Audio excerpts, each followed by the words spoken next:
Hi my dear students, मैं आपका Ravi sir और हम आपका अपने इस Ravi institute chemistry and biology channel पर स्वागत किया करते हैं। तो माय डियर स्टूडेंट्स, आज हम देखिए जो 12th की बायोलॉजी आपको बताने जा रहे हैं बच्चों। 12th की बायोलॉजी में हम लोग जो आज तक हम लोगों का अभी तक सफर है उसमें हम लोग पढ़ चुके हैं। पहला लेसन जीवों में जनन, दूसरा लेसन हमने बताया जो आपका पुष्पी पादपों में लैंगिक जनन, तीसरा लेसन आपको आज जनन एवं स्वास्थ्य चल रहा है और इसका सेकेंड लास्ट वीडियो होगा आपका। इसके बाद आपको लास्ट लेक्चर ही इसका हम प्रोवाइड करेंगे। तो अभी तक के जनन और स्वास्थ्य वाले लेक्चर्स में हम लोगों ने क्या कर रखा है, जो लेक्चर हमने पढ़ रखा है उसमें हमने जो सहायक जनन प्रौद्योगिकी की एक बहुत इंपॉर्टेंट विधि थी जिसका नाम था टेस्ट ट्यूब बेबी। क्या नाम था उसका? टेस्ट ट्यूब बेबी, या उसी को हम लोग कहा किया करते हैं परख नली शिशु। मैंने उस दिन परख नली शिशु के बारे में आपको डिटेल पूरा बताया और काफी बच्चों ने उसको देखा भी और कुछ बच्चों ने बहुत अच्छा कमेंट भी किया। और आज हम उसी सहायक जनन प्रौद्योगिकी की दो विधियां आज बताने जा रहे हैं और वो दो विधियां बहुत इंपॉर्टेंट हैं। एनसीईआरटी पैटर्न पे भी उसके क्वेश्चन पूछे जाते हैं। एक है गिफ्ट और एक है जिफ्ट। एक है जिफ्ट और एक है गिफ्ट। जिफ्ट ZIFT और एक है GIFT गिफ्ट। दो विधियां हैं आपके यहां, जान लीजिएगा। और ये दोनों ही विधियां आपके लिए बहुत इंपॉर्टेंट हैं, तो इसलिए आप सभी लोग बढ़िया तरीके से ध्यान से देखें। और मैंने बताया था सहायक जनन प्रौद्योगिकी जो विधि हुआ करती है ऐसे दंपत्ति या ऐसे कपल में की जाती है जिनमें संतान उत्पन्न करने की क्षमता नहीं होती है। जो दोनों दंपत्ति होते हैं उनमें किसी न किसी भी प्रकार की व्याधियां हुआ करती हैं और जिसके कारण जब वो संतान उत्पन्न करने में असक्षम रहा किया करते हैं तो उन्हीं में ही उनकी वंश को चलाए रखने के लिए, इस पृथ्वी पर उनके वंश के अस्तित्व को बनाए रखने के लिए ही ये सब सहायक जनन प्रौद्योगिकी अपनाई जाती है। और सहायक जनन प्रौद्योगिकी की जो आज हम आपको विधि बताने वाले हैं राजू, इस विधि के अंतर्गत जो सबसे इंपॉर्टेंट फैक्ट हमारा यही है कि आज हम पढ़ेंगे युग्मनज अंतः अंडवाहिनी स्थानांतरण। हिंदी है, एनसीईआरटी में भी इस हिंदी को ब्लैक पेन से करके दिया गया है, आप वहां से डॉटेड करके देखिएगा। युग्मनज माने होता है जाइगोट, मतलब निषेचन की क्रिया के बाद, और अंतः माने अंदर, अंडवाहिनी। जब आप फीमेल का रिप्रोडक्टिव पार्ट पढ़ोगे तो फीमेल की जो रिप्रोडक्टिव पार्ट होता है उसी में होती है ओविडक्ट। ये अंडवाहिनी का मतलब जिसमें एक्स क्या होता है, बहता हुआ यूट्रस की तरफ चलता है, जान लीजिएगा। और स्थानांतरण का मतलब तो ट्रांसफर होता है, मतलब स्थानांतरित करना। अगर जो बच्चे यही हिंदी ही केवल समझ गए होंगे, मतलब इसमें युग्मनज को अंडवाहिनी के अंदर क्या किया जाता है, स्थानांतरण किया जाता है। केवल मैं कहता हूं आप बायोलॉजी अगर पढ़ रहे हो सही तरीके से तो केवल साइंस के शब्दों को ध्यान दीजिए, केवल वर्ड की मीनिंग को अगर आप पकड़ लीजिए तो मेरे हिसाब से उससे बढ़िया कोई बायोलॉजी कंटेस्ट कॉन्सेप्ट होता ही नहीं है। इसीलिए मैं एक एक टर्म की आपको छोटी छोटी लाइनें करके आपको तोड़ करके बताने का प्रयास करता हूं कि आप विधिवत तरीके से पढ़िए यहाँ पे। और मैं आपको जो बता रहा हूं, आप देख रहे हो कि केमिस्ट्री की भी क्लास बता रहा हूं, बायोलॉजी की भी क्लास बता रहा हूं। तो जो बायो ग्रुप से बच्चे हैं वो बायोलॉजी भी पढ़ रहे हैं, जो केमिस्ट्री मैथ के हैं उनको केवल केमिस्ट्री की क्लासें मुझसे मिल रही हैं, तो वो देख रहे होंगे कि किस तरीके से आपको क्लासेस में प्रोवाइड किया जा रहा है। जो यहाँ पे लेक्चर दिए जा रहे हैं, जो आपको टॉपिक बताए जा रहे हैं उसमें कितनी एक्यूरेसी है, जो कंटेंट्स हैं वो कैसे आपको दिए जा रहे हैं, एक्सप्लेनेशन कैसे किया जा रहा है, तो आप उसको समझने का प्रयास कीजिए और अपने भविष्य को उज्जवल बनाइए। आप देखिए युग्मनज अंतः अंडवाहिनी स्थानांतरण, इसको कहते हैं हम लोग जाइगोट। युग्मनज को हिंदी में इंट्रा माने अंदर, फैलोपियन माने होता है अंडवाहिनी और ट्रांसफर माने स्थानांतरण।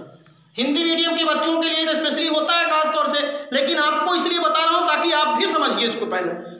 तो जाइगोट, इंट्रा और फैलोपियन ट्रांसफर।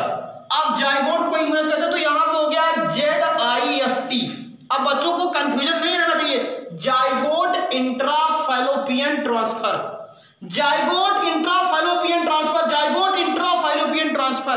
दो बार पढ़िए, अपने आप सब एकदम अमृत की तरह आपको याद हो जाएगा। तो अब यहां पे जाइगोट इंट्रा फैलोपियन ट्रांसफर, अब इतना तो समझ में आ गया। और अगर इसी का कजन आप देखिए तो यहाँ पे GIFT लिखा गया है, गिफ्ट।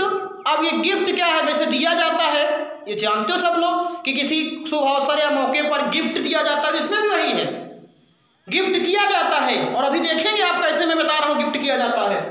तो ये हो जाएगा जायगोट नहीं है आप, ये गैमीट है, गैमीट इंट्राफैलोपियन ट्रांसफर। कितना इजी है, एकदम सरल है, बस केवल समझने का प्रयास कीजिए और हम तो आपके लिए समझाने का प्रयास करते हैं।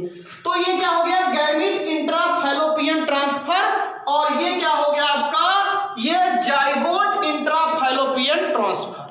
दो विधियां एकदम कंफर्म कीजिए, जायगोट इंट्राफैलोपियन ट्रांसफर और ये है गैमीट इंट्राफैलोपियन ट्रांसफर। अभी मैं इसीलिए कहीं जोर नहीं दे रहा हूं, एकदम मेन टॉपिक पे जोर दे रहा हूं। ओके, अब चलिए, मैं पहली विधि की बात कर रहा हूं, युग्मनज अंडवाहिनी अंतःस्थानांतरण।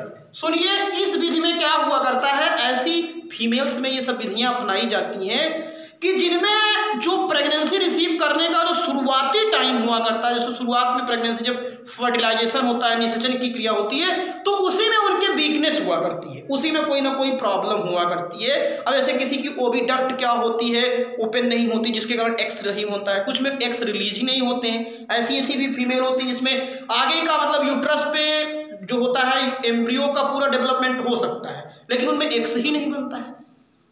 तो अब ऐसी कैसी दंपत्ति को ऐसे कैसे संतानें मिलेंगी, आप विचार करिए। तो उनके लिए ये सब विधियां हैं, जान लीजिएगा। तो अब जो ये गिफ्ट आपकी पहले गिफ्ट है, इसको समझिए। इस विधि में प्रयोगशाला में निषेचित जायगोट एवं युग्मनज को, अब ध्यान समझिए, किया क्या जाएगा?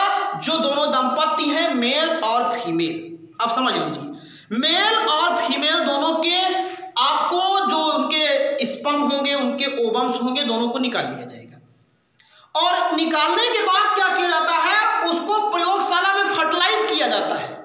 अब समझिए, परखनली शिशु और इसमें थोड़ा सा अंतर है। यही परखनली शिशु में ऐसी महिलाओं में क्या जाता था जिसमें गर्भधारण होता ही नहीं था, वही यहां पे भी है, लेकिन इनमें निषेचन ही नहीं हो रहा है। तो इसीलिए इसमें क्या किया जाता है? स्पर्म और ओवम को निकाल करके क्या किया जाता है? उसको लेबोरेटरी में फर्टिलाइज करा लिया जाए। और जब निषेचन की क्रिया हो जाती है तो बनता क्या है? युग्मनज। क्या बनता है? युग्मनज। और उस युग्मनज को 24 घंटे बाद उसमें कब ले जाते थे? 32 अवस्था पर, मतलब 32 स्टेज जाती थी, लेकिन इसमें जो होता है वो कितनी स्टेज पे होती है? 8 कोष की अवस्था पर। वहां 32 कोष की अवस्था पर होता था, यहाँ पे 8 कोष की अवस्था। 24 घंटे के पश्चात 8 मतलब ब्लास्टोफोर उसको कहा कि अगर जब 8 कोष की अवस्था पे रहता है और अवस्था में ही ओवी, ये जो फैलोपियन ट्यूब होती है, उसी के अंदर ये लैप्रोस्कोप क्या होता है? उपकरण होता है, उसी की सहायता से जो वो जायगोट बना हुआ है 24 घंटे बाद उसको ओविडक्ट में स्थानांतरित कर देते हैं। और जब 24 घंटे बाद ओविडक्ट में स्थानांतरित कर देते हैं तो आपका, क्योंकि आपको भी बताएंगे आगे, जब निषेचन की क्रिया होती है तो जैसे स्पर्म जब जाया किया करता है ओविडक्ट में, तो वो जान लीजिएगा बताया जाता है लगभग 72 घंटे तक वो फर्टिलाइज कर सकता है, ये जान लीजिएगा। तो वो 24 घंटे के बाद ही क्या कर सकते हैं? उसको वहां पे भेज देते हैं। तो जो एक नेचुरली होनी चाहिए थी वो एक नॉर्मली होती है, फिर जा करके एम्ब्रियो जो होता है वो आकर के यूट्रस पे स्थापित हो जाता है, जैसे प्राकृतिक तौर पे हुआ करता है। तो फिर उसके बाद क्या होता है? लैप्रोस्कोप की सहायता से स्थानांतरित कर दिया जाता है, जिससे उसका अग्रिम विकास हो सके। अब उसको जब अंडवाहिनी पे भेज देंगे तो वो धीरे धीरे फिर क्या होता है? आपकी डेवलप होता हुआ आकर के यूट्रस पे पी जाता है, फिर यूट्रस से झिल्ली बनेगी, प्लेसेंटा बनेगा, फिर एम्ब्रियो डेवलप होकर के एक जैसे नवजात जन्म लिया करता है वैसे जन्म लेता है। तो ये एकदम सिंपल सी विधि है, यही जो नाम समझ लेंगे। युग्मनज को क्या किया जाता है? पहले लेबोरेटरी में दंपति का अंडाणु को जो शुक्राणु होता है उसको निश्चित करा करके युग्मनज या जायगोट को क्या किया था? 24 घंटे बाद 8 कोष की अवस्था पर लैप्रोस्कोप उपकरण की सहायता से फैलोपियन ट्यूब में स्थानांतरित कर दिया जाता है। ये चीज हो गया। अब आइए इसकी बात करें। इसमें तो सबसे इंपॉर्टेंट चीज ये होता है, मेरी बात ध्यान दीजिए, युग्मक। युग्मक माने जानते हो ना? मेल और फीमेल के जो जैसे स्पर्म होता है, ओवम होता है, ये युग्मक होते हैं। और युग्मनज तब बनता है जब मेल और फीमेल गैमीट के दोनों आपके स्पर्म और ओवम मिल जाते तो युग्मनज बनता है। ये हैप्लॉइड होता है और ये डिप्लॉइड होता है, दोनों में अंतर समझिएगा। ये डिप्लॉइड होता है, ये हैप्लॉइड होता है, क्योंकि इसमें क्या होता है? मतलब 2n होता है और ये केवल n है। इसमें स्पर्म या ओवम हो सकता है, इसमें ओवम और स्पर्म दोनों मिला हुआ तब युग्मनज बना हुआ। ये अंतर समझिए। तो मैंने आपको बताया क्या कि इसमें युग्मक को कहने का मतलब कि अंडवाहिनी में स्थानांतरित किया जाता है, इसमें युग्मनज को किया जाता था। अब मेरी बात को आप समझ लीजिए, इस विधि का उपयोग उन स्त्रियों में किया जाता है जिनमें एक्स बनता ही नहीं। अब आप विचार कर लीजिए, जिनमें अंडे का निर्माण होता ही नहीं है, एक्स बनता ही नहीं है, ऐसी जो महिलाएं हुआ करती हैं तो उनमें क्या किया जाता है, लेकिन हाँ एक्स भले नहीं रिलीज होता है लेकिन यूट्रस जो हुआ करता है उस पर शिशु का डेवलपमेंट हो सकता है, पूरा शिशु का विकास हो सकता है, लेकिन उनमें क्या होता है, एक तरीके से कह सकते हो कि उनमें एक्स नहीं बनता है।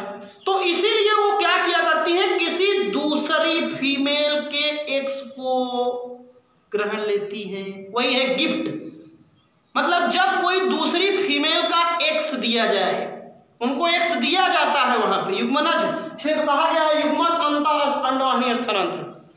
इसमें किसी फीमेल का क्या किया जाता है, एक्स निकाल लिया जाता है और निकाल करके उसे फिर फर्टिलाइज कराया जाएगा जो उनके दंपत्ति होते हैं उसके स्पर्म से, और फिर उसको अंडवाहिनी के अंदर स्थानांतरित किया जाता है। तो देखिए इसमें किसी दूसरी दाता स्त्री, भाई रिलेशन में या कहीं से भी आप व्यवस्था करते हैं उसको, तो किसी दूसरी दाता स्त्री के ओवम्स को क्या किया जाता है, उस स्त्री के अंडवाहिनी में स्थानांतरित कर दिया जाता है।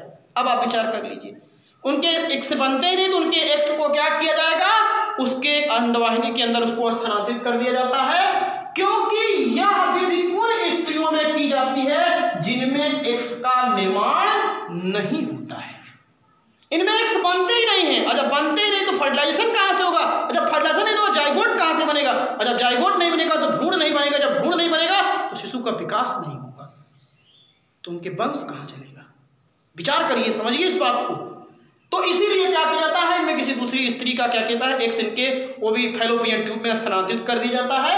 तो बेसिक कॉन्सेप्ट समझ में आ गया होगा, इसमें युग्मनज को स्थानांतरित किया जाता है और इसमें युग्मक का किसी दूसरी स्त्री का उनकी फैलोपियन ट्यूब में स्थानांतरित किया जाता है, फिर बाद में फर्टिलाइजेशन हो जाकर के बाद में बच्चा जन्म ले लिया करता है। तो ये दो टेक्निक थी और इस तरीके से आज का यह लेक्चर समाप्त होता है। और अगर चैनल्स पर नए हो तो इसको आप लाइक कीजिए, कमेंट कीजिए और अपने साथियों के बीच में इसे शेयर कीजिए ताकि उन लोगों को भी पढ़ने को मिले और हमारा मनोबल बढ़ता जाए। थैंक यू, धन्यवाद।